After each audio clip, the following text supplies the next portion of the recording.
Believe it or not, Auburn football has another commitment for its 2026 class. We're going to talk about who that is, what you might need to know about this particular commitment, and get into a little bit of reaction about this early addition to the 2026 class.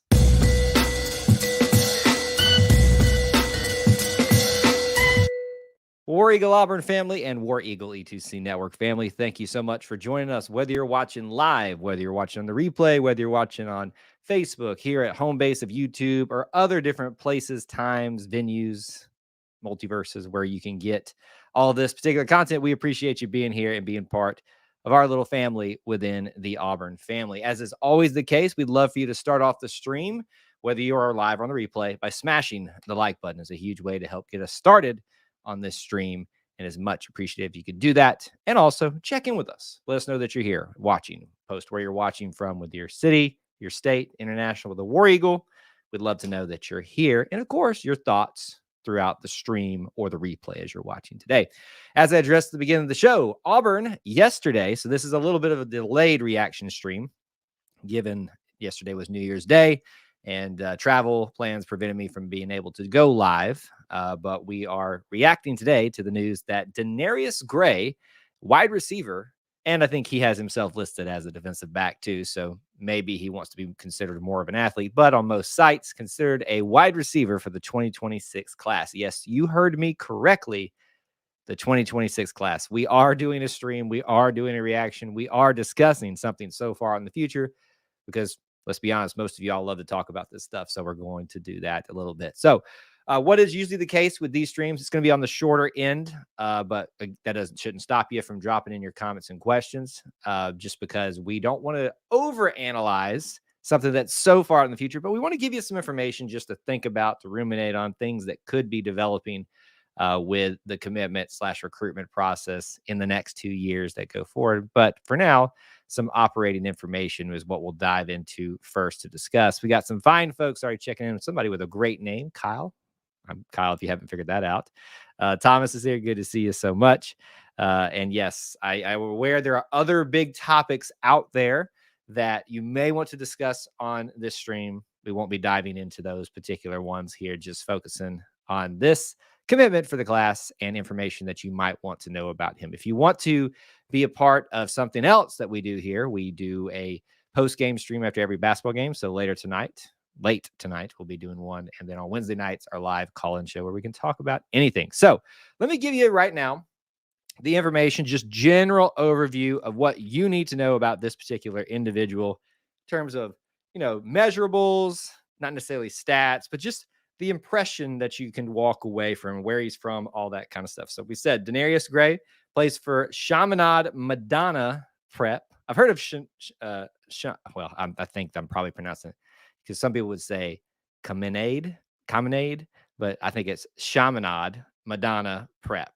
It's a very long high school name out of Hollywood, California. If I'm not mistaken, Hollywood is further down the east coast of the Florida peninsula and getting down close-ish to the Miami area, which we know Florida in general is just a hotbed for talent. It's just a hotbed for Auburn recruiting historically. So the fact that Hugh Freeze continues to do that, even in a year, we're talking about this 2024 class where they focus so heavily on the state of Alabama, and you still want to do that. It's nice to see them already going out to Florida and making sure they take care of a lot of the other a lot of the other needs out there. Let's see. Say that 3 times fast. No, I'm not going to do that. Shamalama. I couldn't do that one.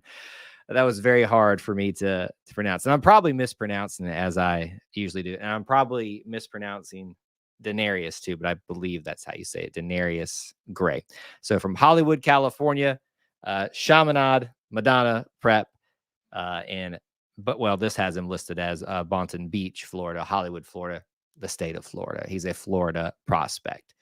Now, he's a wide receiver listed somewhere in the ballpark of 6'1" to 6'2", probably somewhere in the 185 to 190, 95 range. There's going to be sites that have differing figures and measurables listed for him, I usually try to fall somewhere in the middle of that because look, he's a growing kid. He's going to change a lot. His weight's going to fluctuate.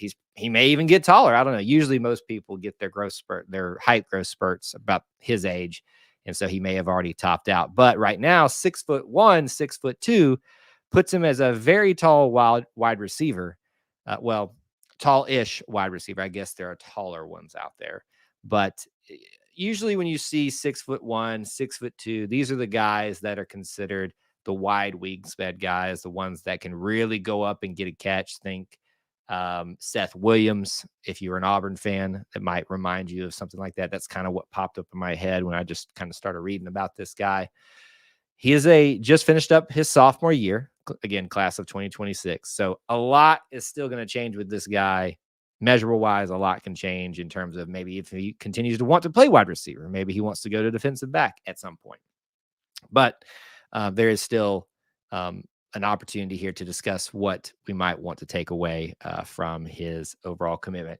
Has a lot of interest already, obviously Auburn, and a lot of interest from other prominent schools out there. Depending on which site you go look at, you'll find some of the major SEC names, ACC names, so on and so forth. This is a guy that is highly coveted, even as early into the 2026 class. Most of the sites, it doesn't seem, have them ranked right now, any of the 2026, at least for Auburn. I think one has him rated as a 4-star already, but if you care about such things, he is right now, by at least one site, considered to be a 4-star prospect. Thomas, this is what I thought too when I began reading about him. Freeze talks a lot about what type of wide receivers he prefers. He likes these really big length guys. Usually that means they're kind of sitting in that 6'1", 6'2" range, going to have wider wingspans, more surface area that they can cover with their measurables to go catch a pass, especially if you're having troubles getting the passing game going at all. Hopefully that is something that'll benefit Auburn. Something that I'd like to point out before we talk about what the class looks like, and we're going to not do this much longer, but just wanted to get some information out there for you guys to ruminate on. It's interesting because we just had this great wide receiver class. May not be done yet. We'll see. For the class of 2024, the Freeze 4 right now of Malcolm Simmons and Bryce Kane, Perry Thompson, and Cam Coleman. Really big guys, a lot of them, the different skill sets, varying degrees of measurables, but it's a great core class to begin to build up your wide receiver group again. Not to say we won't do wide receivers a lot in 2025, but you could understand where maybe there might be a few less bringing in such a large class, and who knows what happens in the transfer portal.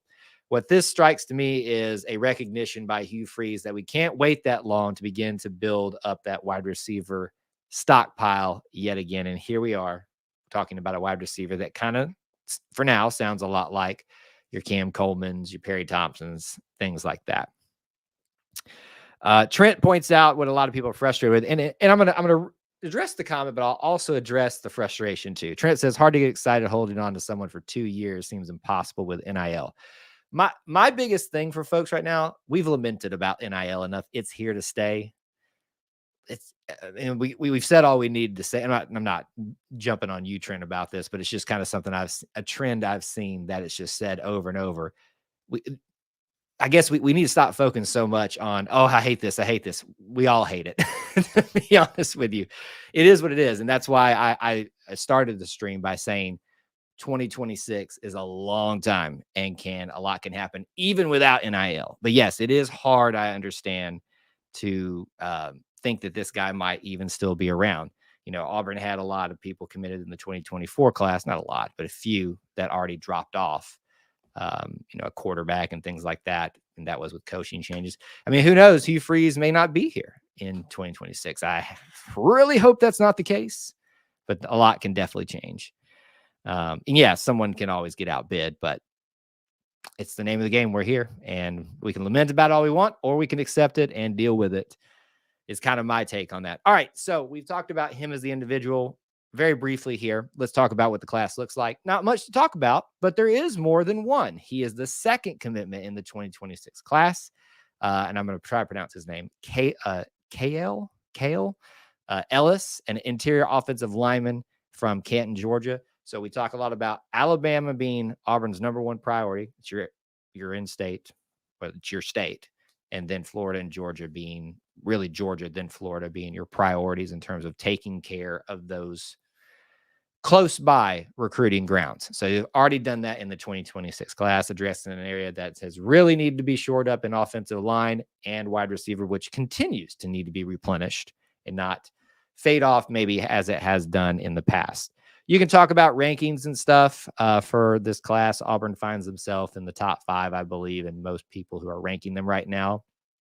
That will change day by day, week by week, month by month as we get closer to that time. So not a lot to get super excited about, but just wanted to give you guys some initial information about that. So if you got final comments, questions, derogatory rebuttals about this commitment, the 2026 class, any implications or storylines around that, drop them in real quick. Let me give you some reminders. If you haven't, smash the like button. Also, we'd love for you to join us for our next scheduled live stream, which is this evening, Auburn versus Penn. Auburn basketball reaction show right after the game. So probably about 11 Eastern time. Hope you all can join us. Don't miss that. And of course, check out the links in the description here on YouTube for ways that you can help support us and our content.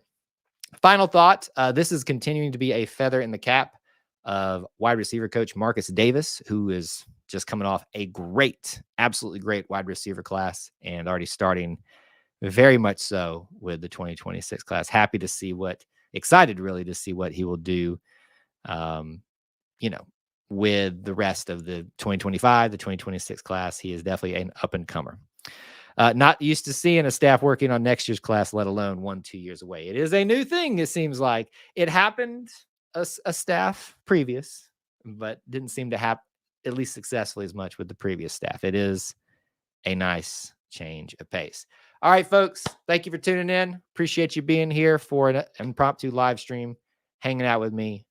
Smash that like button on the way out. And until we talk to you again, maybe I'll see you on the post-game stream tonight.